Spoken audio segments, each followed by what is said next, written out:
What's up, everybody? Welcome back to another episode of the Bears Focus Podcast. It's your boy Colin here. Today, man, we got some more really big news from the Bears, man. Got a couple extensions that they signed. All right, we're going to go over those, the TJ Edwards and the Kyler Gordon extensions. But before I get into that, I do want to say, appreciate everybody for always tuning in, checking out the videos. Make sure to leave a like and subscribe down below if you like the content. But also, next Thursday, all right, the 24th, draft night, Bears Focus will be doing our first live stream. All right, be sure to tune in. Be sure to be there. Get all the discussion. All right, get the reaction. So whoever the Bears pick at 10, or if they trade up to 3, or if they trade back to 20, whatever. All right, be there with us. We will be there until the Bears make their pick to go over whoever it is that they select. All right, so be sure to hit that subscribe button so you get the notification for the live stream and be there to tune in with us, man. It'll be a blast. It'll be a good time. So getting back, man, into these extensions, right? So we got TJ Edwards, just got extended yesterday. 2 years, $20 million extension, 16.6 million guaranteed according to NBC Sports. So now that keeps him with Chicago through the 2027 season, which is great. I've talked we've talked on here in the past about how we need somebody else at linebacker with TJ Edwards and Tremaine Edmonds kind of coming to an end there with their contracts. So I'm glad that he got extended. And then Kyler Gordon, man, we knew this was coming. Ryan Poles has talked about this for weeks now at this point. This has been something that he has wanted to get done. And he did it. So now we have Kyler Gordon as the highest paid slot corner in the league, nickel corner, whatever you want to call him. He's the highest paid at that position now, right? For 3 years, 40 million, 31.25 million guaranteed. So now he's going to be here in Chicago with us until at least the 2029 season, man. And another really great signing, right? Kyler Gordon drafted here in Chicago. All right. We extend our young guys, our young talent, our homegrown talent. Something that the Bears have not been able to do for some years now. Man, when you think back to Ryan Pace and you go back to some of his draft picks, who got re-signed? Man, I mean, even Roquan, who was really great. He didn't get resigned. Now I know Pace was gone at that point, and now it was Poles dealing with him for the re-signing. But it's really great to see that our team is drafting young talent and keeping that young talent in the building. It's beautiful to see. With TJ Edwards now, we've talked about it here on the show, in weeks past. We need another linebacker in there, especially running more. I don't know if we're really going to be running a 4-3. We're having 3 decent corners out there with Gordon and Johnson and Stevenson. So we may not be running too much of a strict 4-3, right? But some variation of it, obviously. But we still do need somebody else at that linebacker spot. Is Tremaine Edmonds going to get extended here sometime soon? Are we going to bring in a young guy to take over at that middle linebacker spot? It'll be interesting to see, man, and I'm really looking forward to it. But all in all, man, shout out to TJ Edwards, shout out Kyler Gordon. Big congratulations to them on their contract extensions here with the Chicago Bears. Happy to see them here playing in Chicago for at least another 2 to 3 years with both of them here, man.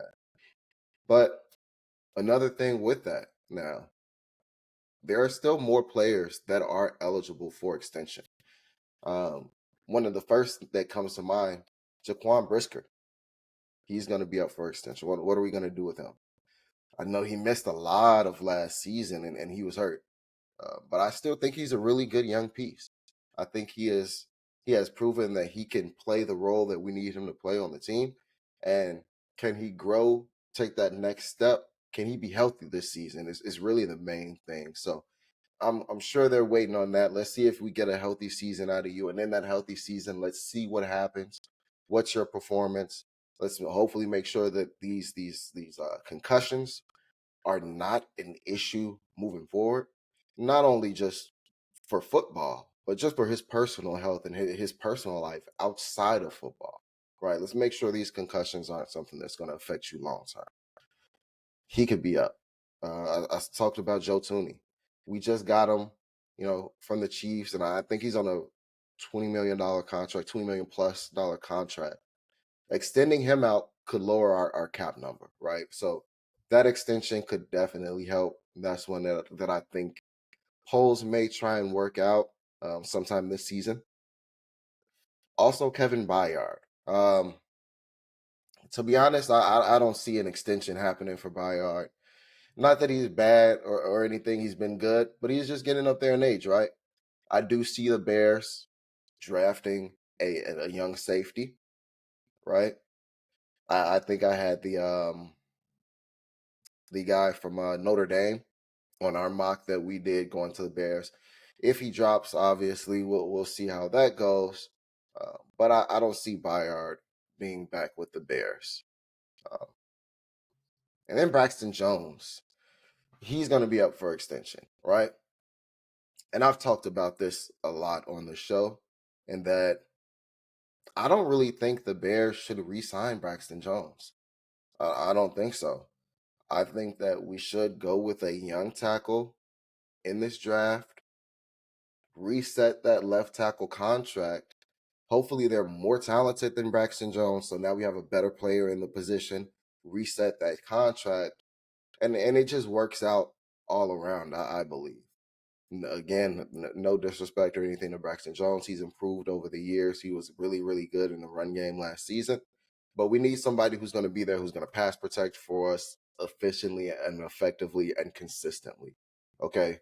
We need Caleb to be able to stand up, have time in the pocket, get that ball to DJ Moore, Rome Odunze, Cole Kmet, Swift, Zacchaeus, and whoever else it is that they bring in at receiver, tight end, or running back. We need him to have that time in there. So I really don't think Braxton will be back. Man, I really do hope that they draft a nice young tackle, a good young tackle to bring in that can solidify that spot for us for the next 10 or so years. Oh, man. So talking about that a little bit more about the draft, and we've had some successes recently, especially with our picks. And again, shout out to Ryan Poles. He's doing a great job, and we really got to break down and talk about the job that he's done. And it's something that we'll do after the draft, grading that out, seeing how that goes. But this will be a consistent thing, right? With him being here, he's always going to be evaluated, just like the players. We're going to evaluate every single trade, every single signing, every single player drafted, every single player release, let go, whatever happens. We're going to judge that. We're going to grade them. So I'm really looking forward to when we do that after the draft, seeing how the team is put together, and then really just seeing what the team can be.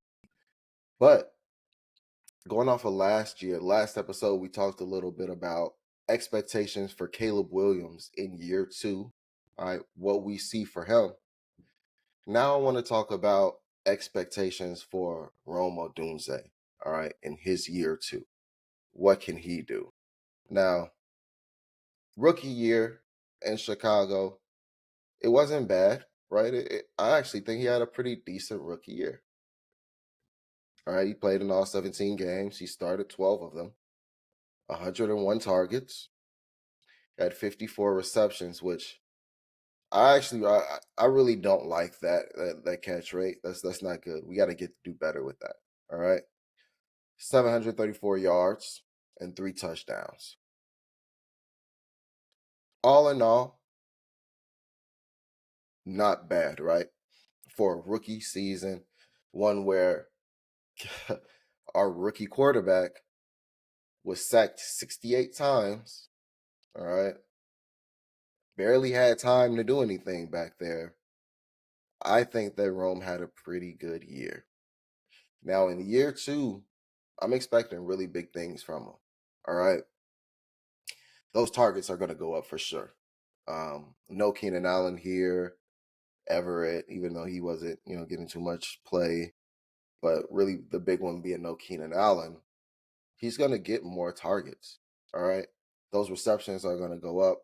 I expect him to have 75 plus catches this season. His yards are going to go up. We should have 2,000-yard receivers this season. All right. DJ Moore should get 1,000 yards. Rome Odunze should get 1,000 yards. Period. That's it. There should be no excuses to that. They should both have 1,000-yard seasons. But for Rome in year two, man, when you talk about things like route running, his route running was pretty crisp. I think he was pretty good. He came in as a pretty polished route runner, and he kind of ran every route on the route tree.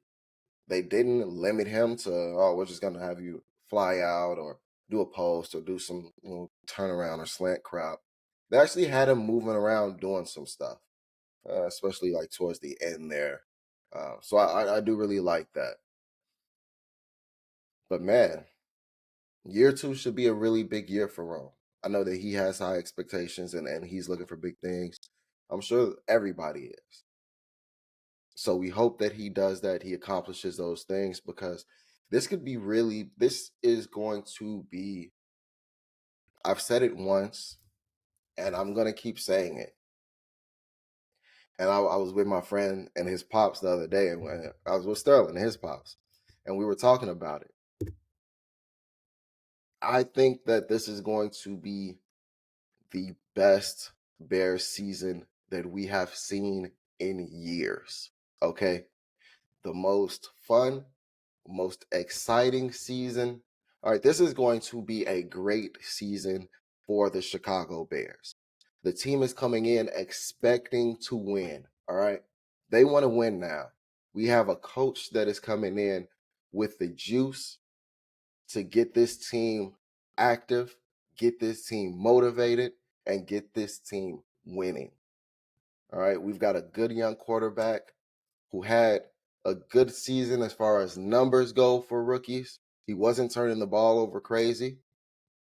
We just got to get that sack number down. We got to get that sack number down. But man, this is going to be a great season for the Chicago Bears, and I really can't wait, man. I am the most excited that I have been for a Bears season in years. Like, honestly, I can't think of the last time I was this excited. Last year, God, I wasn't too excited last year. The year before last, wasn't too excited. The year before that, I actually didn't even want to watch the Bears season, to be honest. But great things have been happening, man. Ryan Poles has done things with the Bears that kind of nobody ever thought would happen. We addressed our offensive line. I think this is the first time that I can say we've got a decent offensive line ever. All right. When Jay Cutler was here, our offensive line was an issue. When Rex Grossman, Kyle Orton, whoever else you want to bring up, every quarterback that we've brought in to try and be a guy to try and jumpstart our offense has always been hindered by our offensive line. We have to fix that offensive line. And I'm so happy that Poles has started doing that with Tooney, Dahlman, Jackson coming in. We got Richardson over there. I'll probably mess his name up. I always forget his name for some. Darnell Wright. I don't know why I said Richardson. I always mess his name up for some reason. We got Wright over there. We need a left tackle. We need somebody at that left tackle spot where we can stay, where we can really just, this can be pure speculation. Where is the weak point now on our offensive line? If you can't say center, left guard, right tackle, left tackle, it's just up for debate. Oh, I would love that, right? Because at that point now, that means we just got enough great players that our offensive line, we're on the level of where the Eagles were this past season, all right? That's where we need our line to be. So I'm hoping that we get there. I'm hoping that we make it happen so that We can get Rome to having a great year two here in Chicago. All right. We can get Caleb Williams to have a great year two here in Chicago. Break some passing records that we haven't had broken. All right. Let's get a 5,000-yard passer out here. Let's get a 4,000-yard passer out here. Okay. Let's not set sack records. Let's set passing records. Okay. And then going a little further into this Rome Odunze conversation, man, when I was thinking about his year two and really what to expect for him, I started thinking like in Bears history, what have our receivers been like? Who even is the best receiver in Bears history? And I'll be honest with you guys, it ain't been pretty.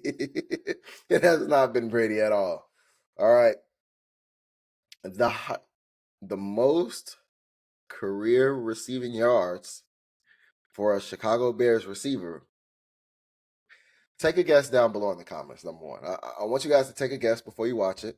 All right, what do you think is the amount that Bears receivers have historically reached? Is it 15,000 yards? If you think 15,000, put 15,000 down below. If you think it's 10,000, put 10,000 down below. If you think it's 20,000, put 20,000 down below. Now, some people will be shocked if you don't know, if you're unaware. I kind of wasn't aware. I knew I knew that it wasn't the greatest, but I didn't know how bad it was. So, the most reception yards from a Chicago Bears receiver in Chicago Bears history is from Johnny Morris, who had 5,059 yards. Those are the most reception yards by a receiver in Chicago Bears history. Let that sink in for a moment. Now, I do understand, historically Chicago Bears have really been a running team, right? Defense and running the ball. That's the Chicago Bears MO. That's always been what we've done, right? But to see that we haven't even had a receiver go over 5,100 yards in team history,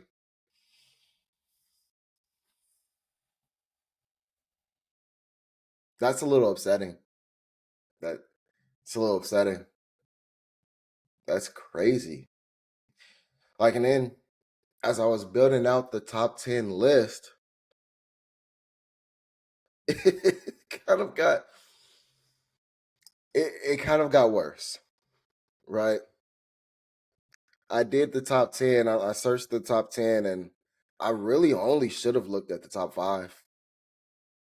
Top 10 made this so much worse because it's really everything from 3,000 to 5,000 yards. That's it. And each time it was only like, I think the max was, what's the max? 8 years I'm looking at for Johnny Morris from 58 to 67, 9 years. Like, so that's one, right? One of the things is we don't keep our players long enough. Now, this was way back when. Completely different style of offense, completely different style of football, right? They're running the ball a lot more. So maybe can give them a shout out and a kudos for getting that many yards during that time. But in today's day and age, for us to not have had anybody that succeeded that, and we've drafted guys that have come close, right? Alshon Jeffrey got up there, 4,500 yards. Injuries started coming into play, and then he went to the Eagles and won a Super Bowl. Shout out to him. You look at guys like Curtis Conway, who was here for the Bears in the 90s, had a couple thousand yards seasons, 4,400 yards, 4,498, so basically 4,500. Never came back to the Bears. Marty Booker, decent, 90s to early 2000s, and then came back 2008. Yeah. And then from that point on, we didn't have another 1,000-yard receiver for like a decade, bro. Until we got Alshon Jeffrey, Brandon Marshall in the door. Now, Brandon Marshall is probably, if he had stayed long enough, he probably would have been the best Bears receiver of all time, right? If he had stayed long enough. He was putting up numbers, right? He was balling for us. And he was only here 2 or 3 years, I think. We just talked about him the other day, too. Never made the playoffs with us, with the Bears. I don't think he's ever been to the playoffs. But this is just kind of really disappointing that this is the Bears' history at receiver. And let me tell you why it's so disappointing, actually. Let's compare this to all-time receiving leaders from other teams. All right. We know the GOAT, Jerry Rice, all right, 22,000 yards. All right, with the Niners. Tim Brown, the Oakland Raiders, 14,900 yards. Mike Irvin, Cowboys legend, playmaker, 11,900 yards. Isaac Bruce, Rams, 15,200 yards. Chris Carter, Vikings, 13,900 yards. Marvin Harrison, the Colts, 14,500 yards. Like, Larry Fitzgerald, the Cardinals, 17,000 yards. Bro, this is why it's so sad. All right. The only thing that's close to the Bears is Lynn Swann with the Steelers. All right, that's 5,400 yards. The closest thing. And I've heard of Lynn Swann. I've seen tape. I've seen Lynn Swann before, right? Highlights, YouTube, stuff like that. Obviously, not in person. I had never really heard of Johnny Morris until I started looking this up. I gotta be honest. I've loved the Bears for a long, long time, almost 20 years at this point, right? I had never heard of Johnny Morris. Never, never heard that name,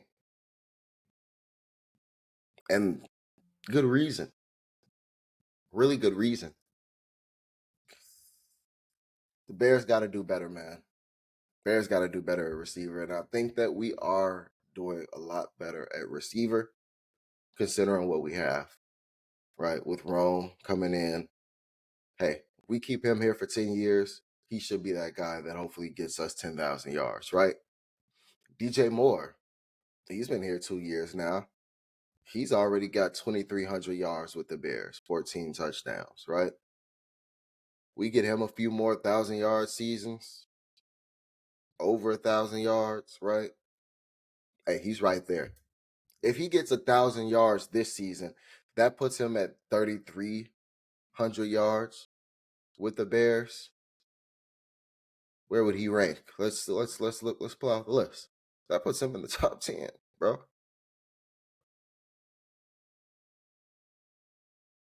Or at least close to the top 10.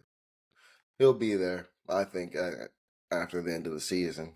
Just being honest, I think he'll end this season 3,500 yards for his Bears career, so 12,000 or 1,200 yard season, and he'll enter that top 10, which It's crazy it only took 3 years to get into the top 10 of our all-time receivers. But hey, historically, the Bears have not been good with passing. We have not been good with the offensive line. And I am so glad to see that these are things Ryan Poles has been addressing and has been making urgent matters to address with the Chicago Bears. So again, going back to where we started with this, talking about receivers, Rome Odunze, man, looking forward to a big year two from you, dog. Hopefully you go out there and you ball out. All right, balls to the wall. Make sure you getting them catches, you getting them yards, you getting them touchdowns, because we need that, man. Put you in them history books as probably the greatest Bears receiver of all time. Now, we kind of getting to the end here, or we are at the end here, with the last little bit to talk about being sports teams in Chicago, right? We just saw what happened with the Bulls. You tried, right? You tried.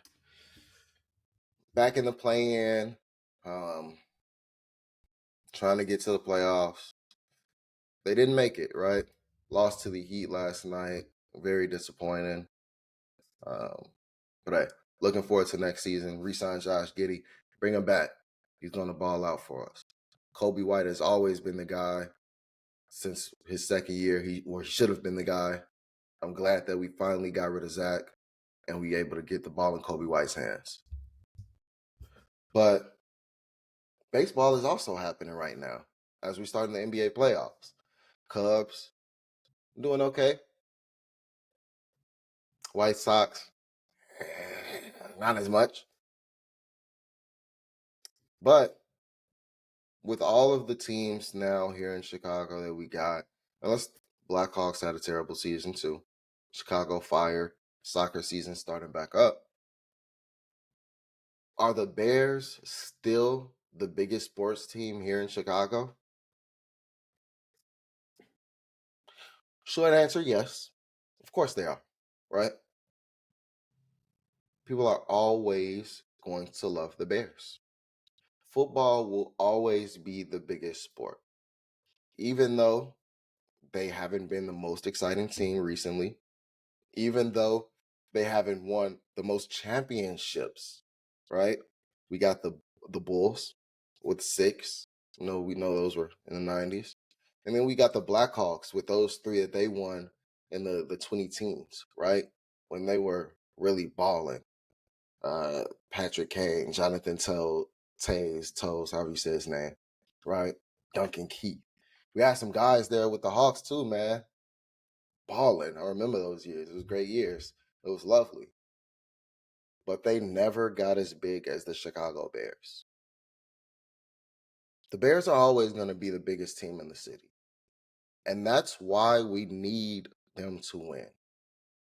Now, I know there's a lot of talk about, the Bears are going to move to Arlington Heights. They're not going to be the Chicago Bears. It's not going to be the same. Well, it is going to be the same. They're still going to be the Chicago Bears, even if they're the Arlington Bears, which that might be better. I don't know if anybody's ever driven past that, the racetrack and the area where they're thinking about moving the team to, like building the stadium and everything. I used to work out in Palatine, so I would drive past that quite frequently. And it was always pretty cool to look at. I always would imagine, like, man, I wonder what it was like to actually see horses race here back in the day, right, when they were doing that. But turning it into a football stadium, a football like town, I guess is the idea. I think that'll be awesome. Now, do I want to drive out to Arlington Heights, to go see a game? No. But also, do I like driving into the city downtown to see a game? No, right? So it's gonna suck either way. Traffic's gonna suck no matter what.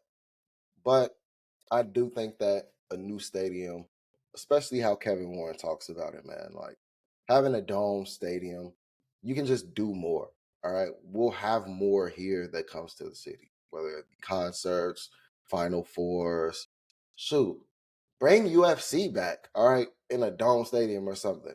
Why hasn't UFC been back here in Chicago? But that's another thing. So, yes, the Bears are still the biggest sports team in the city, and that's why the city wants to see them win and succeed so much, man. So, hopefully, they have a great season. They turn things around. Like I said, I think this is going to be the most fun. This is going to be the best Bears season in a very, very long time. So, get excited, get pumped, Chicago. Get ready to see your Chicago Bears win. I can't wait. I can't wait. So, man, that's all we got for today. Thank you so much for tuning in. If you followed and if you listened all the way through, man, thank you so much for tuning in, sticking with me here. Again, I do want to remind everybody, Thursday, April 24th, 6:30 p.m., Bears Focus will be doing a live stream here on YouTube. All right, we'll be going over the draft. All right, talking about everything that's happening, what teams pick who the Bears pick. All right, we focus it on the Bears. Who are the Bears going to pick at that 10 spot? Are they going to move around? Are they going to do anything, of note? Are they going to make us happy as the city of Chicago? Can't wait. Looking forward to it. I hope that some of you guys come through, spend some time with us on the live stream, jump in the chat, have some conversation with us, man. I really can't wait. So thank you so much again for listening. It's Colin from Bears Focus Podcast. Until next time, baby. Bear down.